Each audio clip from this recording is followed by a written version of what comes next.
Welcome back, Nick Lenz's Comic Corner, Classics/Non-Classics. This is episode number 297 and Doubleshot number 228. Okay?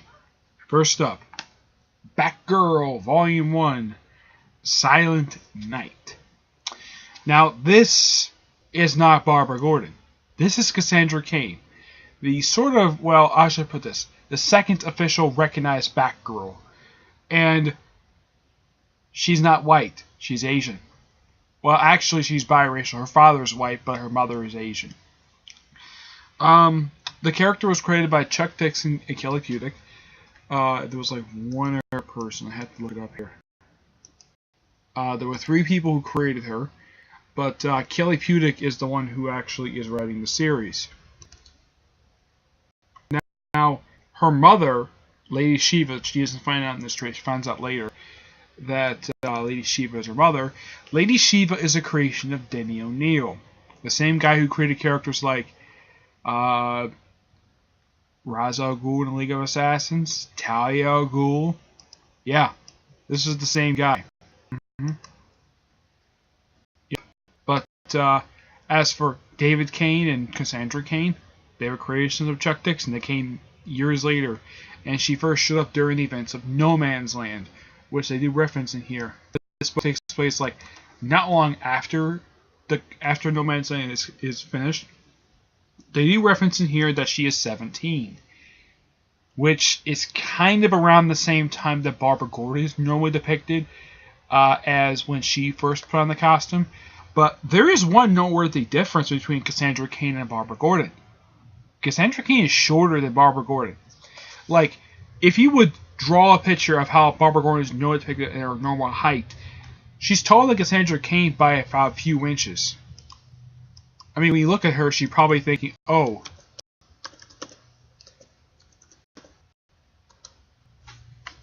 Okay. Alright. About to come up here. Here we go. The character is created by Kelly Pudick and Damian Scott. Alright. I guess Chuck Dixon really nothing to do with the character, but he did create her father. As far as I know, that is true.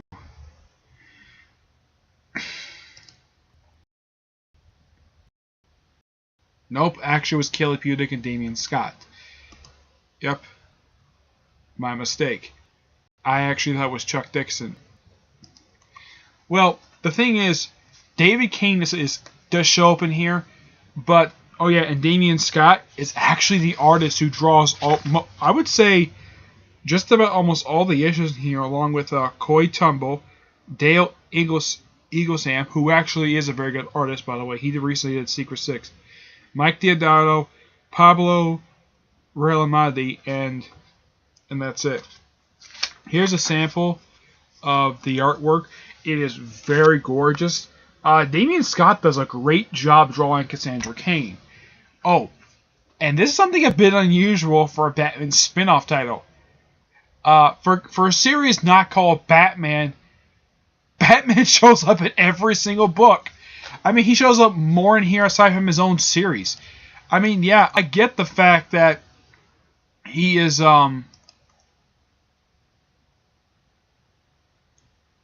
okay, found on here that she is, the costume she's wearing, that was designed by Alex Maleev. Yeah, the guy who currently draws Invincible Iron Man. Invincible Iron Man. International Iron Man, yeah, International. I'm just making sure of something. Yeah. Her mother, Lady Shiva, first showed up in the Richard Dragon series that came back in the 70s.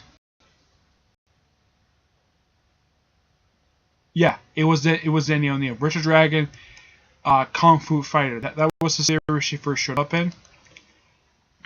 And Lady Shiva does show up in here a few times. And according to the first issue of this particular series, apparently according to Batman, Batgirl's out of shape and she needs some retraining. And then he briefly takes away her costume. So she goes out in a makeshift costume, still does the normal stuff. And she asks Lady Shiva to retrain her, which she does. But at this point in time, she is not asked if Lady Shiva is her mother. Later on, she does find out. Now, Kelly Pudick, who is the creator of the character, he let me just take care of something for a second.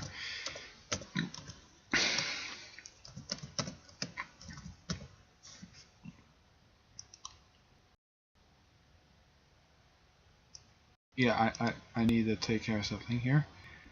This won't take me too long. Just trying to.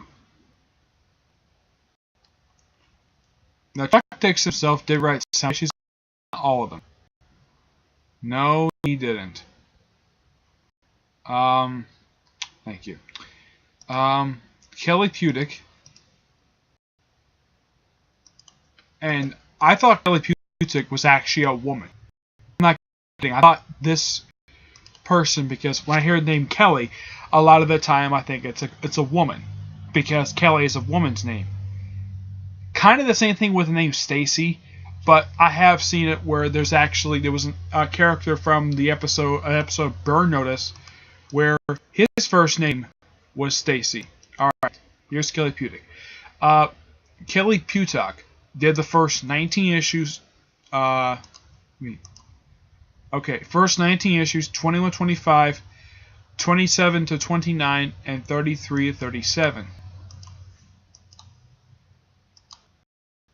And this is actually the first 12 of a 73-issue series. And of course, they all three hit the backer annual as well. She did have one other thing associated with her volume, that was the Secret Files and Origins book that came out, I think, a few years after these issues did. And that came out these issues came out from 2000 to 2003. No, 2000 to 2001. And if you read these issues in trade like this, you're probably thinking, these issues feel very self-contained, somewhat serialized. That's probably what Kelly Pudick was going for when he was writing these issues back in the day. Of course, I wasn't reading comics at the time. The only issues I ever read for this particular volume was in the crossover trades, like for War Games, Batman Bruce Wayne Murderer, Batman Bruce Wayne Fugitive, and I think that's it. Whenever I read issues from this particular volume, 2 volumes before the current one. That one I did start reading not long after it came out. This one I never got a chance to, because this one ended in 2006 at the 73 issues. And here's the thing, it was canceled because DC apparently didn't think, modest sales was good enough to keep this title going, despite the fact that I've read all 73 issues and they're all really good. There's not a bad issue in the bunch, and there's not a bad artist. I mean, Kelly Pudick does a good chunk of the series, which I do praise the guy for. But after the series ended, they had Adam Beechin basically turn her evil for no explained reason. And then they had a dumb retcon where, she was on drugs. So, I have a question, though. If she turned evil, why would she let her keep her costume? Seriously, why would she let her keep her costume? Though Adam Beechin did redeem her in the mini-series that came after that. Though not much was done with the character afterwards. She handed the costume to Stephanie Brown, who remained backer up until the reboot. Now currently, Cassandra Cain is known as Orphan, taking up her father's identity that he had in the Batman Robin Eternal series. And the costume is very loosely inspired by this. Now this costume, when you look at it, it's an all-black costume covering head to toe, and something unique about the costume. The eyes and the mouth hole of the thing are sewed shut. She can still see out of that. Now the thing with Cassandra Cain is that she can't speak very well. Okay, when you read this, she can't speak. There's not much dialogue. She doesn't speak that much. When she does, it's very rare. And she had trouble speaking. Apparently, she was never taught to speak properly, and she was taught how to read. She wasn't much taught how to read and write, because her father, the jerk David Kane basically taught her how to be a freaking assassin. I'm not kidding about that. But this was a nice idea for DC to do, just because there's a fan base for her. She's one of my favorite characters. I mean, I love this character. I do appreciate DC taking the time to doing a trade like this, because guess what? When these issues were originally printed, issue 12 and the annual were skipped. I'm not kidding. Basically, if you find the original trade for the original volume, collecting the Cassandra Cain issues, which is called, there are two trades, Silent Running and Night Alone. This trade is kind of a combination of both, but here's the thing. Silent Running and A Night Alone overall collects about 13 of the first 14 issues of the series. For some reason, issue 12 is not there. Issue 12, what it is that it's a tie-in to the crossover event, to the mini crossover event, Officer Down, when Commissioner Gordon was shot, and she gets info, and she learns about Catwoman. And just by sheer coincidence, the Catwoman title was ended not long after that particular event concluded. Less than a few months later, she faked her death. And of course, everybody knows what happened to her after that. But when it came to this volume, there wasn't many trades released that collected her run. Let's see, there was 1, 2, 3, 4, 5, 6. For the 73 issues this volume had, only 7 trades were released for Batgirl. The rest of the issues that were definitely collected, 24 was collected in Murderer. The Fugitive issues, which were 27, 29, 33, those were collected in the Fugitive trades. And 55 to 57 were collected in the War Games trades. Now, in the next book, that one collects 13 issues, and it still continues to kill the people from the fact he skips a few issues. But the issues in here, awesome. If you're a Cassandra Cain fan, pick this book up, because this book does a much better job of collecting this. So, I am so happy DC did this. Now, I keep thinking though. Now for the bat trades, they're giving trades. They're giving new printed trades for certain series. They're doing this not only for Batgirl. They're doing this with Catwoman with her Volume 3. Doing it with Nightwing with the 2 volumes before the current one. They're starting to do it with Azrael. Shadow the Bat got its first regular trade released. Trying to think what else. And the Azrael one, that's actually from the first volume of the series. But yeah, like I said, awesome. 9.5 out of 10. Pick it up. This book is good. Alright, next up is Uncanny Avengers Unity. Volume 1. Lost Future. Containing issues 31 and 36 of the Uncanny Avengers series. And their story from Avengers 0. Despite the fact that in the back of the thing is actually Volume 3 for issues 1 through 6. But I'm counting this part of the numbering, despite the fact it is a different writer. Now, the writer for this is Gary Duggan.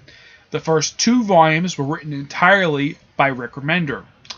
Now, the Rick Remender run has mixed feelings toward it, mainly due to some gross-out moments and also killing off Rogue for no explained reason, and then retconning her death. Yeah, basically when you read... Now, Rick Remender's run took up the first 30 issues of this very series. This series has not been publishing for very long. It only started publishing back in 2012. I'm not kidding about this. This series is only 3 years, is only like 4 years old. Yeah. That's the thing with Uncanny Avengers. And this current run is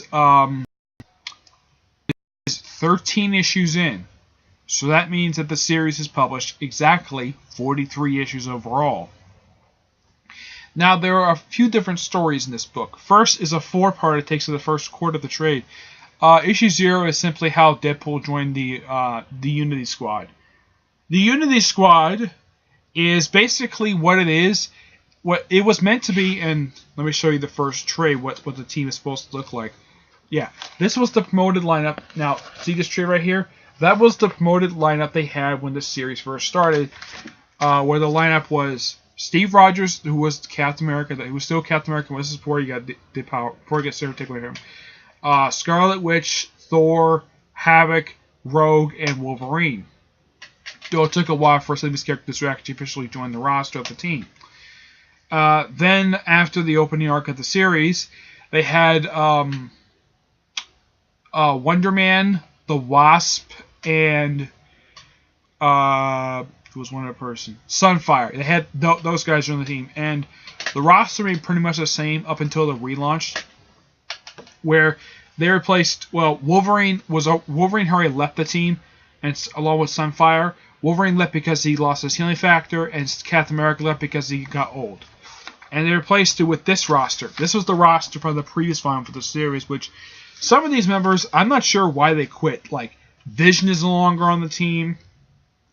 So is Scarlet Witch and Sam. Yeah, these three are off the team. And as far as I know, there has not been an explained reason why they're no longer part of the roster. Yeah, Sabretooth was briefly part of the team as well. The roster from the previous one, which was led by Sam Wilson, who's Captain America. The roster consisted of Sam Wilson, Captain America, Dr. Voodoo, Sabretooth, Scarlet Witch, Rogue, Vision, and Quicksilver, who, by the way, out of this entire roster, only 3 still remain on the team. That's Voodoo, Rogue, and Quicksilver. Rogue is probably the only person who stuck on this team the longest, and even though Steve Rogers is technically in charge of the team, Rogue is the field lead of the team. Though, in this particular one, they have the Human Torch, this is Johnny Storm, Deadpool, and Spider-Man join the team, but Spider-Man quits in the first issue. Yep, he quits in the very first issue of this very run. They don't replace him. They do get one new member aside from Human Torch and Spider-Man. They add this new character right here, the one that's in the middle here. This lady right here. Yeah, she's an Inhuman.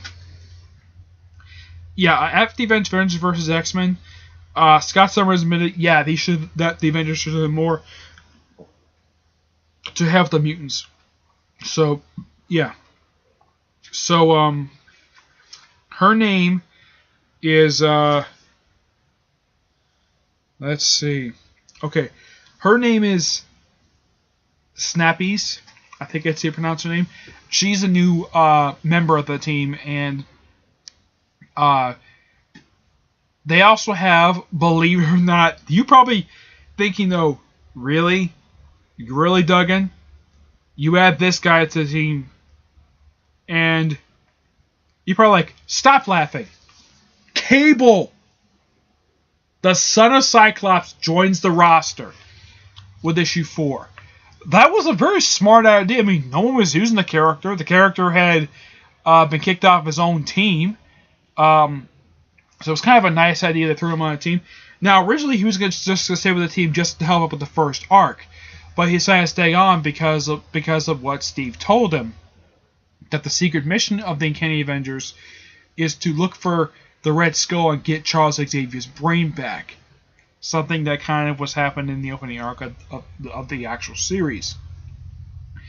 And Red Skull does show up in here, so does Sin. And her face is perfectly fine. Now this is before Steve Rogers Captain America number 2 came out. So anybody who actually has read the Captain America series and knows of the character Sin and knows her face is supposed to be like her father's, I'm sure everybody's like scratching their head like, why is her face perfectly normal? Why isn't it red? That was explained in Steve Rogers Captain America number 2. Yeah, that was explained in flashback. Yeah, of why, or that another theory I have, because apparently Red Skull cast illusions. Maybe he was casting an illusion to allow Sin to have a proper face again. And he does show up in here posing as Gambit. Now, the team is looking for him in issue I believe it's issue 5. They don't actually find him. They run to Gambit. And I kept thinking, though, oh yeah, Gambit's fine because, well, most of the mutants are missing right now. But, yeah, that's one of the issues. They also have a story where the Inhumans meets Slipsy. They take her to New Atlant and they run to Helion. He's fine too. So rule out him, basically him being dead. And then issue 6. Possibly one of the most now there's one of the most bizarre things to happen in the one of the most bizarre things happens in the series is that we finally found out what happened to the Avengers Mansion. Because that's probably a question in everybody's mind, because Tony sold off the tower to the guy who showed up for the first few issues of All New and Different Avengers. You want to know what happened to the mansion? Tony Stark sold it to somebody who made it into a theme hotel. The Avengers Mansion made into some sleazy hotel. Heck, even Hank Pym, which I don't want to spoil what happens with him, he's even aghast at this. The Avengers Mansion, a place that has been heavily associated with the Avengers since the 60s, is now a sleazy hotel. And they also have it. They also explain in here that the catacombs where they have their meeting room, yeah, that's sealed up so that they don't go down there. Which I do praise them for actually doing that.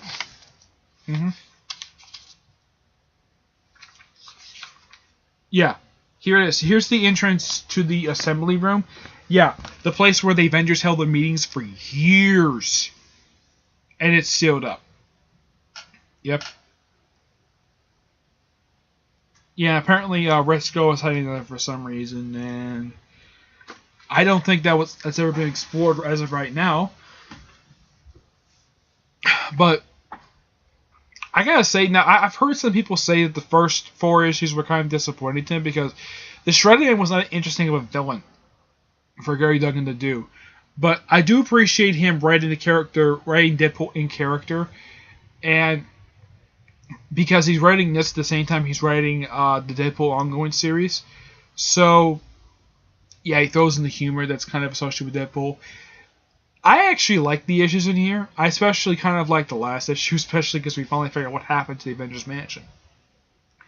Because I'm sure for a lot of people, because of the whole 8-month jump, like people are like, okay, the Uncanny Avengers are headquartered now.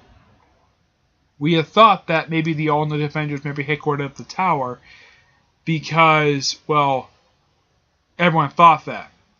Nope. They're headquartered out of an airport hangar. These guys, they're headquartered out of a movie theater. I'm not kidding about that.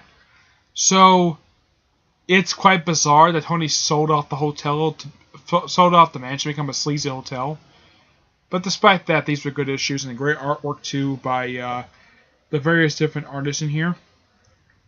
The artist in here for the issues here in the first 4 issues, that is Ryan Stigman, and for issues 5 and 6 is Carlos Pachado. So, yeah, good issues. 9 out of 10. There was nothing I didn't like about these issues. Alright, that's it for this episode. Stay tuned for the next episode, which will be episode 298 and Doubleshot 229. Okay? Till then, see you there. Bye.